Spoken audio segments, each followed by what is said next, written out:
ఎప్పుడైనా సరే ప్రజాస్వామ్యంలో ప్రాథమిక హక్కు మాట్లాడే స్వేచ్ఛ. ఆ స్వేచ్ఛనే కోల్పోవాల్సి వచ్చింది. అదే కాదు, బ్రతికే స్వేచ్ఛ, ఆస్తులు పెట్టుకునే స్వేచ్ఛ, ఇవన్నీ కోల్పోయే పరిస్థితి వచ్చింది. అందుకే మీరు చూస్తే మొన్న ఎలక్షన్లో సరే ఏ విధంగా మేమందరం కలిసాం అవన్నీ మాకంటే ముందు మీకే తెలుసు. కలిసినప్పుడు ఎవ్రీ ఈవెంట్ ఇవి వేదిక నుంచే ప్రారంభించాం. అక్కడి నుంచి ముందుకెళ్ళాం. ఆ రోజు చెప్పాం, ఈ రోజు ఒకటి చెప్తున్నాం.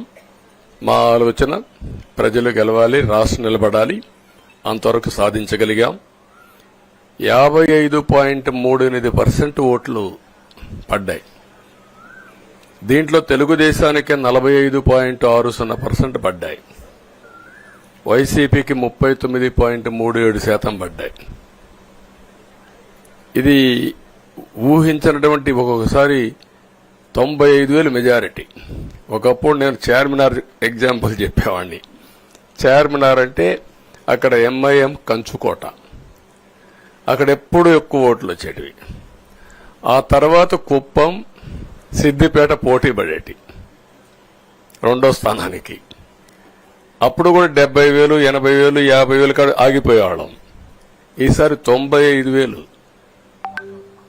94,000, మళ్ళా 92,000, 91,000.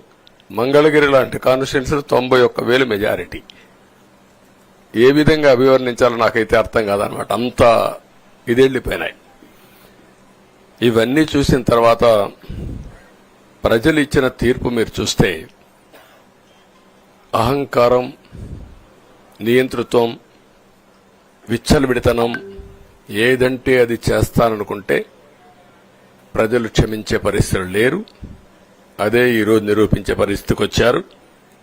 ఒక మాటలో చెప్పాలంటే ఈసారి వీళ్ళు చేసింది గుణపాఠం పాలకులకు కాదు, అవినీతి అహంకారంతో ముందుకు పోయే ఎలాంటి ధ్వంసకారులకైనా ఇదే జరుగుతుందని నిరూపించారు ప్రజలు.